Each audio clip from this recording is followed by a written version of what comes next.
Regresamos con más información aquí en Contexto, abriendo la conversación en Michoacán.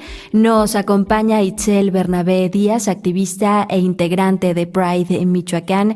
Itzel, Pride Michoacán ha advertido sobre casos de violencia contra la comunidad LGBT+.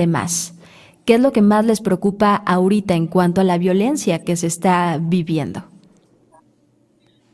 Todo nos preocupa, pero en especial los crímenes de odio que se cometen hacia las personas de la diversidad sexual. En este caso, las personas trans son las principales víctimas aquí pues no solo en nuestro estado, sino también en nuestro país. Desgraciadamente, la esperanza de vida de una persona trans es de apenas 30 años aproximadamente. Son las mujeres trans las principales víctimas de estos crímenes. Y también nos preocupa muchísimo todo lo que tiene que ver con las terapias de conversión, que en nuestro estado siguen sin tipificarse. Tenemos desde 2020 aproximadamente presentando iniciativas en las diferentes legislaturas del Congreso y pues todas se nos quedan en la congeladora en la Comisión de Justicia. No ha habido como tal ningún avance respecto a esto tampoco, entonces pues nos preocupan muchísimas cosas, eh, pero principalmente esto en particular. En cuanto a las terapias de conversión, ustedes como Pride Michoacán tienen identificados los municipios que son focos rojos.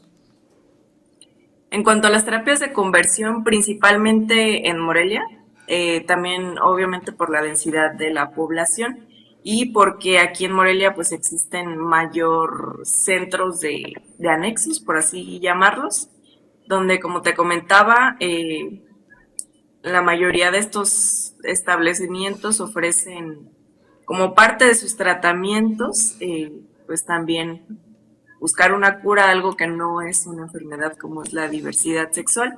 Se tiene contemplado que aquí en Morelia hay aproximadamente 89 anexos con registros dentro del municipio, que hay que mencionar, no todos ofrecen terapias de conversión, también pues hay que ser muy claros en eso, no todos, pero pues sí hay muchísimos que lo hacen y nos ha tocado incluso a nosotros como Pride ir caminando en el centro de Morelia y que se nos acerquen a ofrecernos pues estos servicios. Algo impactante, pero ¿qué pasa? Y cuando ocurre una agresión y personas de la comunidad se acercan a ustedes, ¿cómo les apoya, cómo les arropa Pride Michoacán? Tenemos la fortuna de tener enlaces en prácticamente pues todas las dependencias, por lo cual inmediatamente en cuanto conocemos algún caso de violencia, pues llamamos a nuestros contactos en la Fiscalía de Derechos Humanos, que es regularmente quien atiende este tipo de casos, y otro tipo de acompañamiento ya más psicológico, trabajo social y demás, pues buscamos otras dependencias. De igual manera, dentro de Pride Michoacán, pues tenemos una abogada que les acompaña en sus procesos jurídicos y pues siempre estamos ahí, quizá no, pues no como un actor que puede castigar este tipo de crímenes, pero sí como personas, como amigos que estamos acompañando pues a más personas de nuestra comunidad a que puedan sentirse en familia, como ya lo mencionaste hace un momento, puedan sentirse acompañados y acompañadas. En Michoacán, Itzel, ¿qué tan grave es el problema del subregistro? Y también por qué muchas víctimas deciden a veces no denunciar. Porque no es un delito que esté tipificado. No hay como tal ninguna tipificación hacia crímenes enfocados en las personas de la diversidad sexual. En 2017 se presentó una iniciativa que consideraba por los crímenes de odio, agresiones con carácter de discriminación por identidad de género, orientación sexual. Pues estaba muy completa esa iniciativa, pero pues se nos quedó en la congeladora de igual manera como la mayoría de las que se presentan en esta materia. Y pues nos falta mucho, ¿no?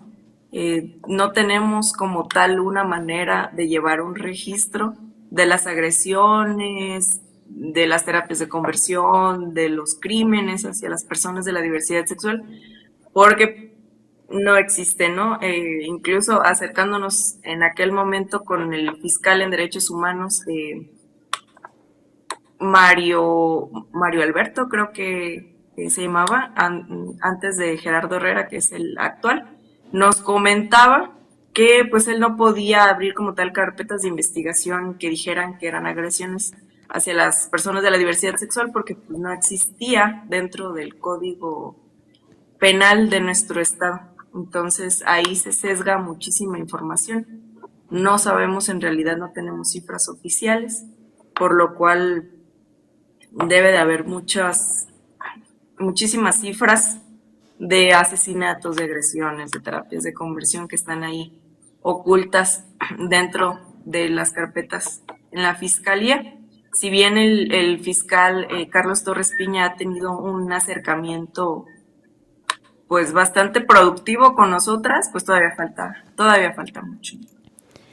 Y parecería, Itzel, que a veces las autoridades quieren meter todo en la misma canasta. Hay quienes incluso sostienen que no se necesitan nuevos delitos y que basta con aplicar únicamente el homicidio. ¿Qué le responderías? Porque es muy diferente un homicidio a un feminicidio, a un transfeminicidio. ¿Qué les responderías a quienes todavía tienen esta idea? Que se fijen en las características que tiene un crimen de odio hacia las personas de la diversidad sexual. Por ahí una compañera de una asociación civil llamada Monarcas Libertad, pues ahora sí que es quien se encarga dentro de su asociación de ir a las morgues y a la fiscalía, a hacer los trámites de liberación de los cuerpos, sobre todo de personas trans, y lo que nos cuenta es verdaderamente horrible, ¿no? Son ultrajadas de una manera inhumana, son asesinadas de una manera pues horrible, más que nada, y es muy diferente a lo que es un homicidio. Si bien todos los homicidios son pues una acción terrible, la hazaña con la que tratan a las personas de la diversidad sexual sí merece un castigo completamente diferente o más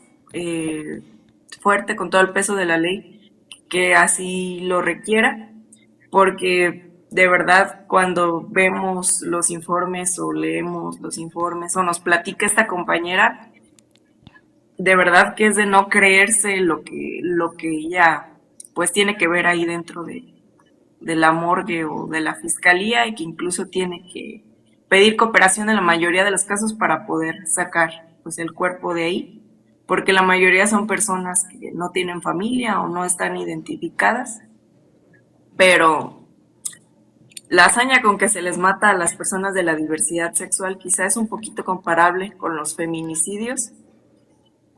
Aún pues nos falta tipificarlo, y de verdad que es impresionante ver este tipo de casos. Regularmente las personas piensan que no pasan o que eso ya no existe, hasta que desgraciadamente les cruza alguna de estas situaciones y se dan cuenta que en pleno siglo XXI sigue pasando, ¿no? Y fíjate que recientemente tuvimos la oportunidad de platicar con la activista Kenia Cuevas, y ella mencionaba esto que tú estás comentando en este momento. En muchas ocasiones a la comunidad trans se le niega el derecho a la memoria, a la dignidad, ¿no? Y es importante también recordar que se creó el primer mausoleo para mujeres trans en México, pero es el primero que se creó, y hace falta todavía muchísimo trabajo por hacer. Este mausoleo se ubica en el Panteón San Lorenzo Tezonco, en la alcaldía de Iztapalapa. En Michoacán falta mucho trabajo por hacer, como bien lo dices, Itzel. Hacemos una pausa y regresamos con más.